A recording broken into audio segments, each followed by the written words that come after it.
Today's a voting day in Switzerland. Not every day is a voting day. We don't have freedom 365 days a year. However, today we're not voting on politicians, or we weren't in the time leading up to, in the days, weeks leading up to this voting day. Instead, what we vote on in Switzerland are referendums and initiatives on days like these. Today, we voted on 5 different proposals in, at least where I come from, the canton of Bern, because they also had a vote on a change of the constitution. One of these national, or federal, if you want, votes is a change of the constitution to an initiative, so-called initiative. The other 3 are on the law, and by that you can recognize that they're not initiatives, but they're referendums in the political lingo of Switzerland. They always have Gesetz in them. So there are different laws that were proposed by Parliament. There are 2 chambers of Parliament. The federal Parliament, if I think I will call it like that, and the national Parliament for the nation that represents the nation, like in the French Revolution. And then there are us, the voting people, and we have a say in all of these things. To some extent, the ultimate say in these things.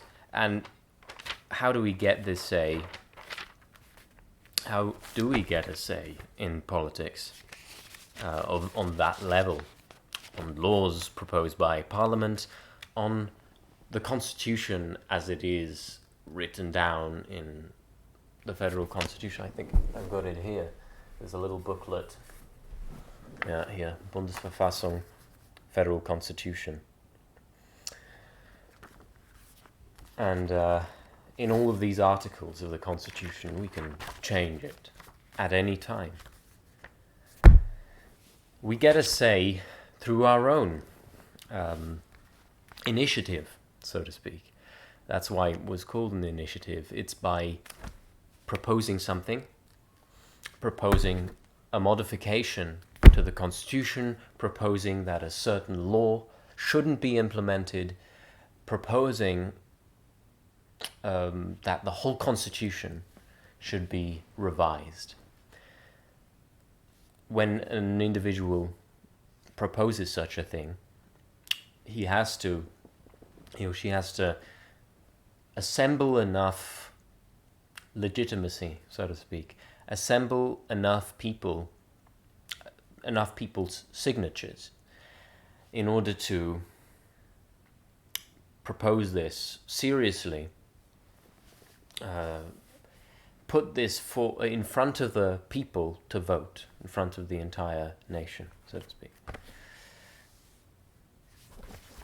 So this has been done with all these referendums and initiatives. For the referendum, you need a minimum of 50,000 signatures, and so it's like a petition.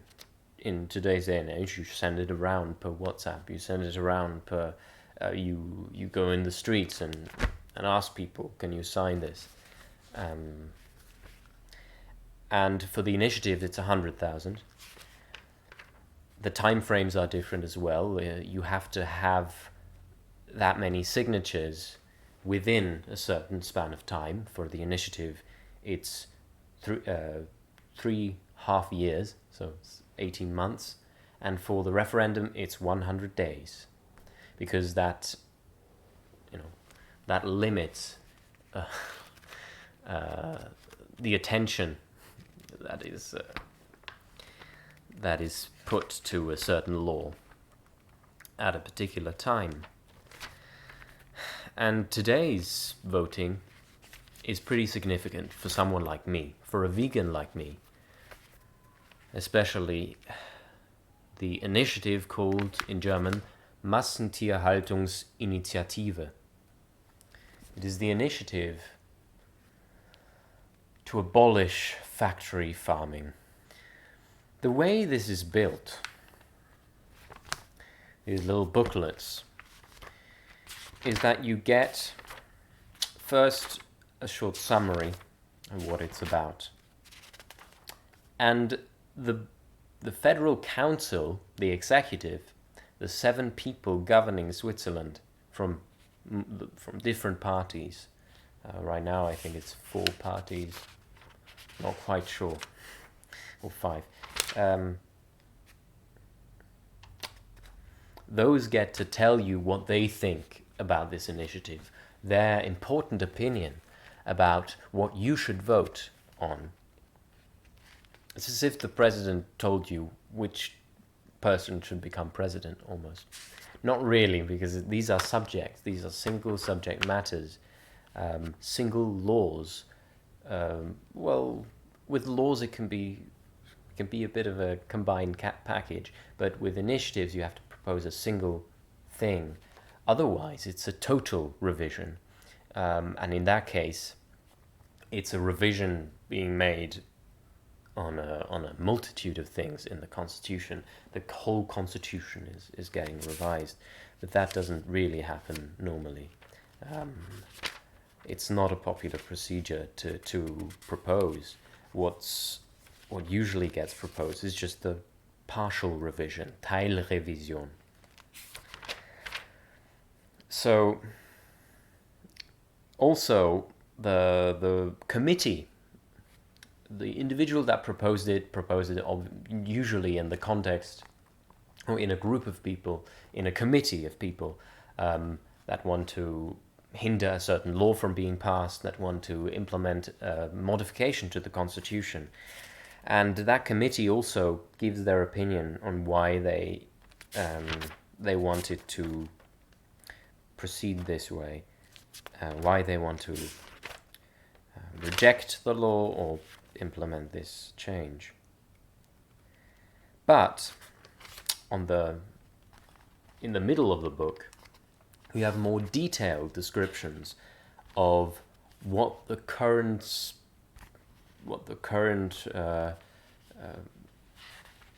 situation is, the Ausgangslage, and that is not written by disinterested scientists or whatever. It is written by the administration. So it is formulated often in a misleading way, in a way that already puts into the booklet, direct democratic voting booklet that everyone receives in their mail, a sort of bias from the executive and, from the administration of the government that tells you this is the way it is, and if you vote like this, it's going to change these things. And at the end they say explicitly, this is what we think, why it's bad, why it's good, whatever. So there's a limit to the objectivity of this sort of pamphlet. However, once you get to the last part of this booklet, you get to the blue pages with a sort of section sign here. These are pages that describe, I guess I'll go to the initiative that's relevant, that will describe the exact changes in law and in the Constitution that will be made. For the abolishing factory farming, it's pretty straightforward. There's one page here, and there's another here. Sometimes these are longer, sometimes certain modifications are more detailed. For instance, if you want to introduce a certain law to in agriculture, let's say, there is stuff in the Constitution that already says things about agriculture that might change if you just introduce a new article to the Constitution, they might not apply anymore, or they might have to be changed. So you have to make those changes across the board. You have to make the changes so they are coherent with the Constitution. Makes sense, right? And these changes as well are proposed by the committee. They're not proposed by the government. They are proposed as a modification by the people. It doesn't work like that it can just be proposed by the government itself to change the constitution like this. However, they can try to give, through law, obviously, because that's the domain of the legislative in the government, they can make counter proposals and say this went too far, we want to do it like this, or this didn't go far enough, actually there's a huge problem we have to address beyond this, so please help us out with already taking on the voting in favor of this, and we'll do some more as well on our part, which you can always reject in a referendum later on when we've made up our mind how the law should be written in a process that is, that jumps between the two parliaments, so to speak, the federal and the national interests, until both agree on how the law should be formulated. So there's also, in the canton of Bern, these are the same procedures on all levels, right? Also you have, now I am in the commune of Nidau. It's called the commune, yeah. Commune in French, Gemeinde in German, Gemein, meaning common, commonality, yeah, you could say, communality, you could say, the communality. And that goes back from the communal revolutions that happened, or you could say the communal movement of the late and middle Ages.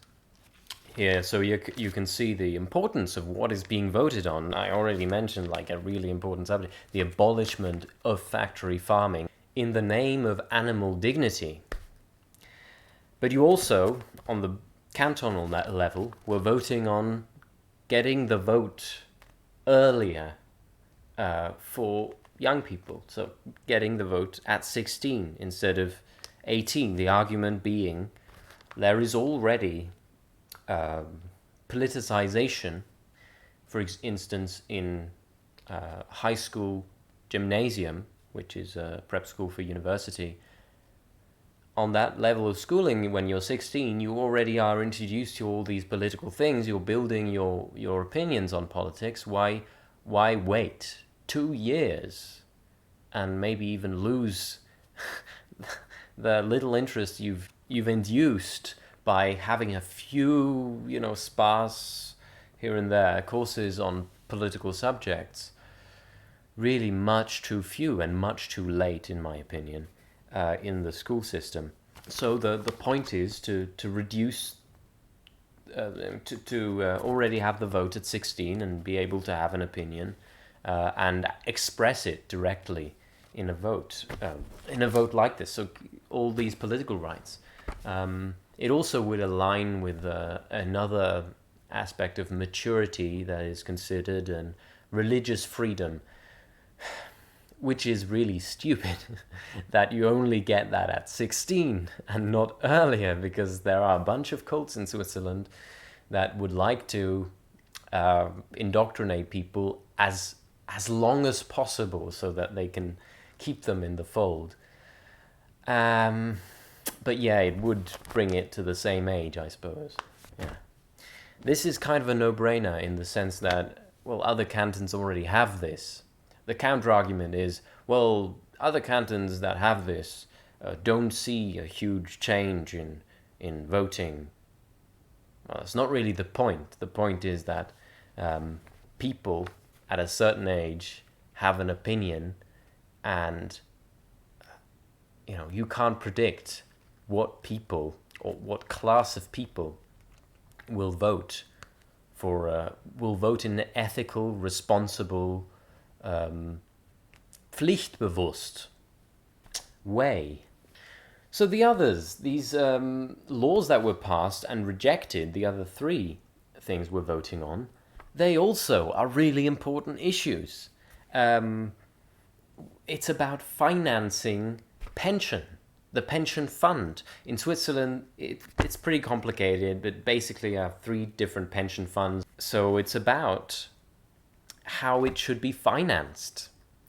And the proposal, the change of law was to, because there is a need for reforming this AHV, the main pension fund. There's a need for reforming it because of the demographics of Switzerland. And the trend is, well, there are many more old people that will have to be supported by it, by fewer working people, because there's this demographic shift happening. And how should it be financed? Through the tax on all things, the Mehrwertsteuer.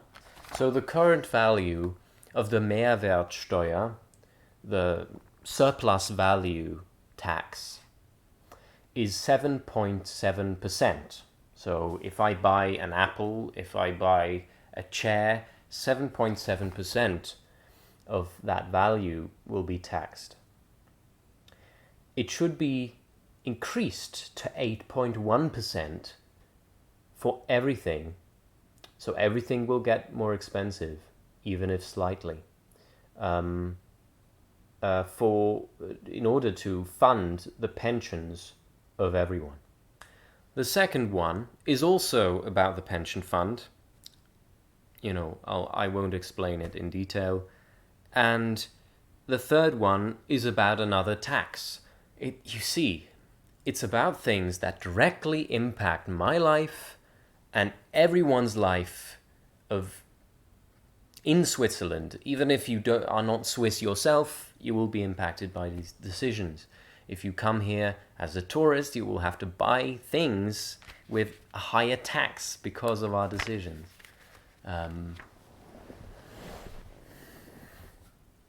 So on many levels, direct democracy lets you directly decide through a majority vote. So now I'm going to say more about how this factory farming initiative, Massentierhaltungsinitiative, came to be. Sentience Politics, now called Sentience, is a vegan, animal rights, you could say, activist group that creates these sorts of initiatives, petitions, etc., in order to have a direct democratic involvement with these issues, and see whether the people accept these changes, would accept changes to further the welfare of animals in different domains. Their goal ultimately, obviously, is toward veganism, but these are steps that they think other people might already agree with that aren't vegan.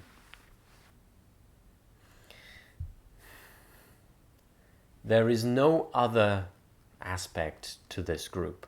They're not somehow producing movies or producing YouTube videos, even like the YouTube videos they've made of conferences.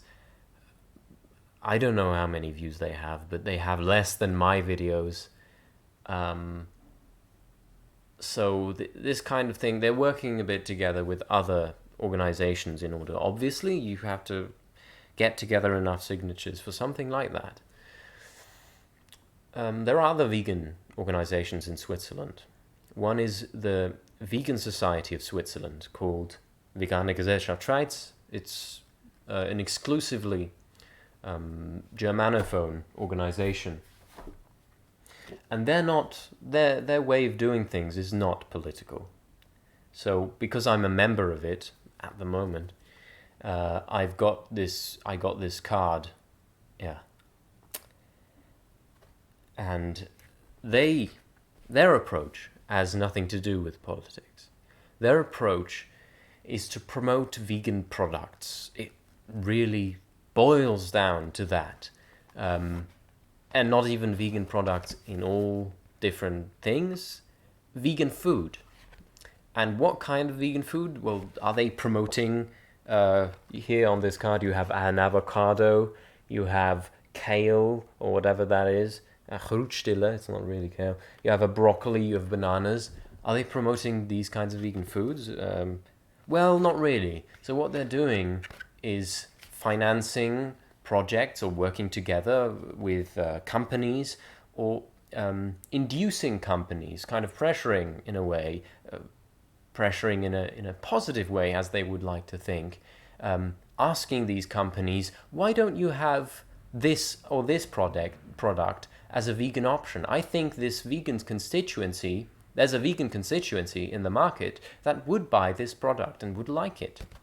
So this is the kind of thing they're doing, and they managed to introduce a bunch of different alternative products, like vegan croissants, which they think will make it much easier for people to go vegan. I went vegan even before there were multiple brands of tofu in Coop or Migros, which are the main distributors in Switzerland. So their hope is that a new type of burger, a new type of characteristic Swiss treat, cookies and fondue, like different types of cheeses, will entice non-vegans and will take away this difficulty that still exists in society for ordinary people to go vegan. And they will probably also try to make these things cheaper, but it's not really about that. It's really about creating new products with new technologies, diffusing sort of vegan alternative products in society. The hope being that non-vegans will just go over to veganism once it becomes the ideal option, by which they mean it becomes convenient and it becomes healthier, and all these things will make it the obvious option for everyone, for anyone to take. So they have a sort of vision of the change of culture and society, whereby new technologies will simply make the old products like cheese, like ordinary fondue, like ordinary croissants obsolete. Ordinary bakeries and ordinary butcheries, for that matter. It will make them, or fisheries, it will make them obsolete. It's what they think, what they promise, what they try to achieve with their strategy. Hence, they have not really been involved in much promoting this initiative, or in trying to change the opinion of other people in society about this initiative in particular. Another thing that I should mention is that is pretty valuable is media attention. To some extent, the Vegan Society of Switzerland is getting a bit of media attention. To some extent, Sentience is getting media attention simply by creating the petitions. The amount of attention you gather, however, by creating an initiative is vastly superior to the amount of attention you create by producing a new burger or sausage that may be traditional to Swiss culture.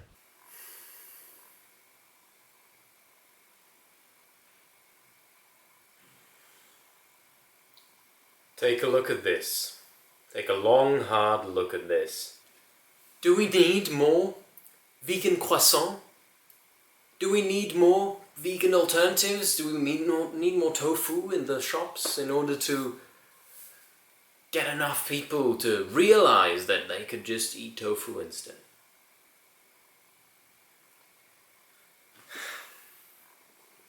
The strategy ain't working. And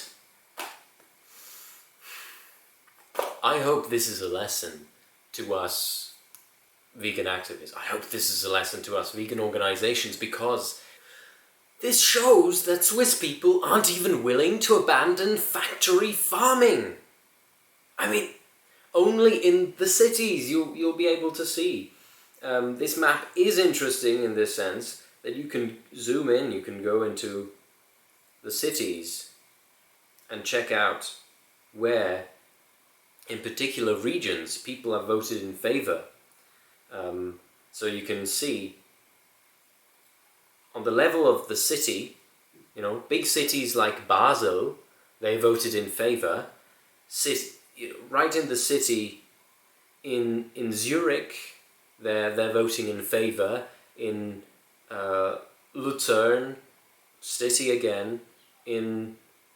As it seems, in Solothurn, I would assume in Biel, probably in central Bern. But as the votes are coming in, even in those cities, it seems like a slight majority is against them. Basel-Stadt, where Sentience Politics, I believe, have their seat, 55% of people voted yes. But why do you think? Do you think it's because we don't have enough vegan products in the shelves? Something like this? I mean,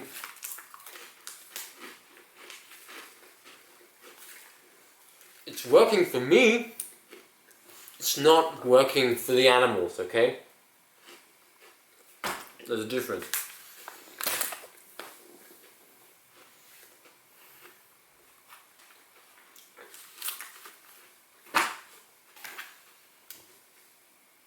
All of these organizations, I'm going to send them Eisel's book.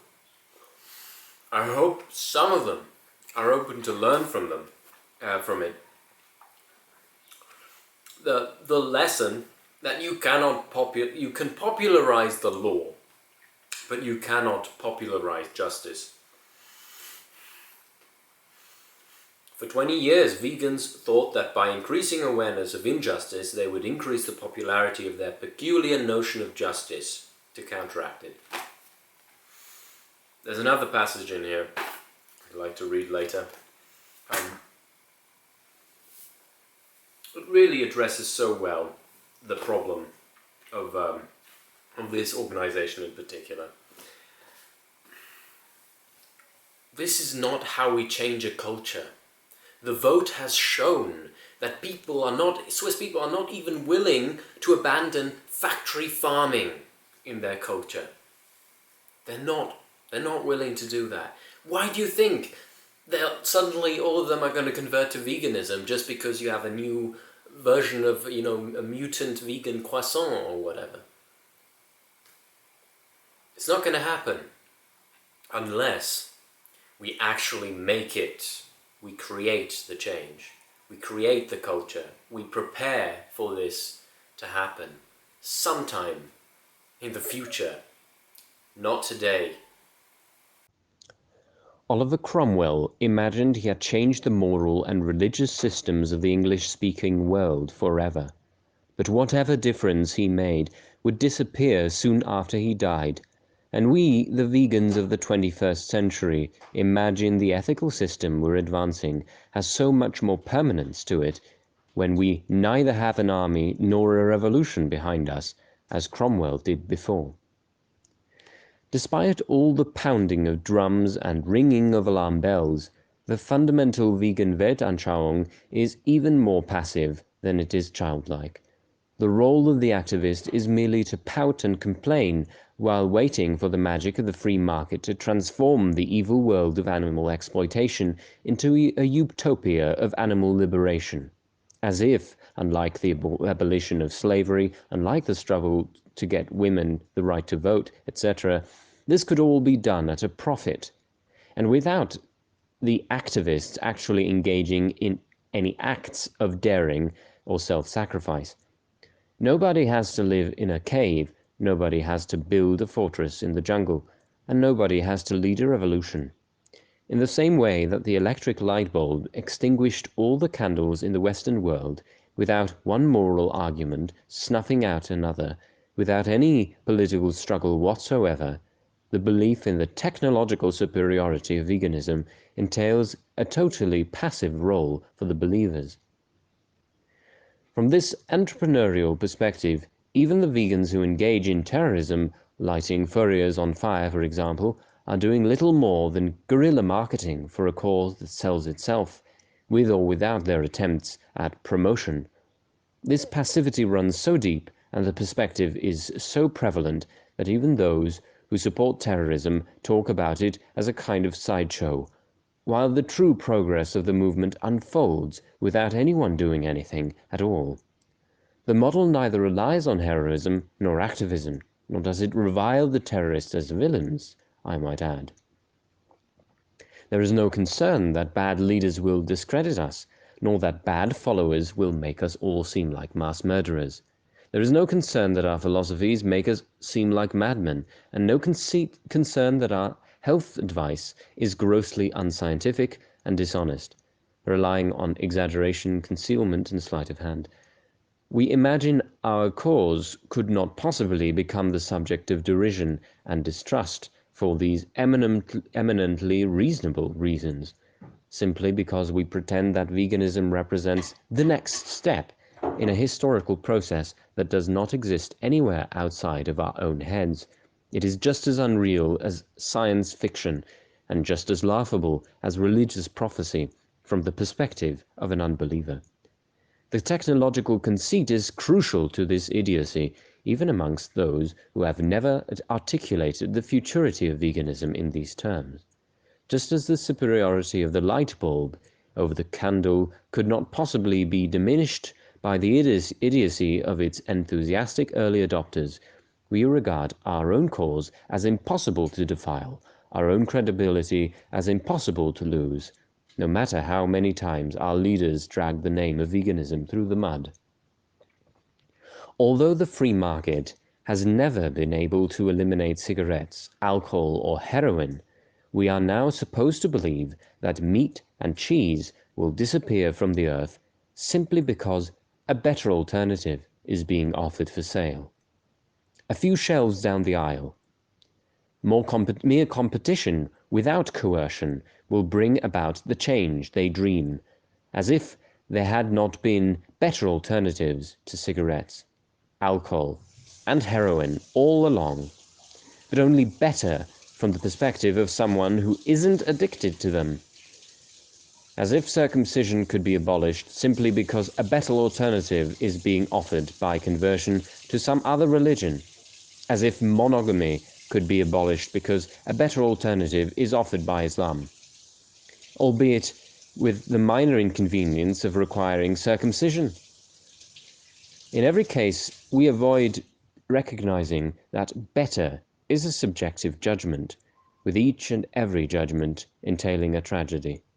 The Muslims will fight to defend their right to circumcise themselves as if it were the only happiness they'd ever known, whereas it brings them only misery, in the same way that the fentanyl addict will defend his little flake of medicine as if it could save his life, whereas it drags him down into a living death.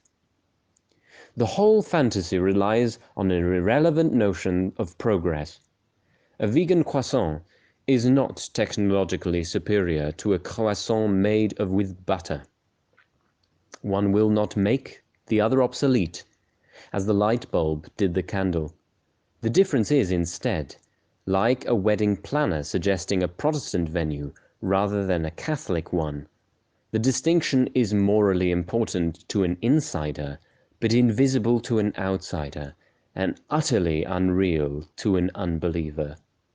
A Japanese tourist might scoff at the difference between a Catholic and a Protestant chapel, noticing only trivial differences in the church architecture, and wondering aloud what all the infighting is about, whereas the grandparents of the bride might be passionately opposed to the wedding being held at one venue or the other. Even if the moral distinction represents something real enough that some of the insiders would be willing to kill and die for it, the thing itself remains utterly unreal in the eyes of a detached outsider. For me, the difference between vegan yogurt and cow yogurt is very real, but I cannot make it real for anyone other than myself.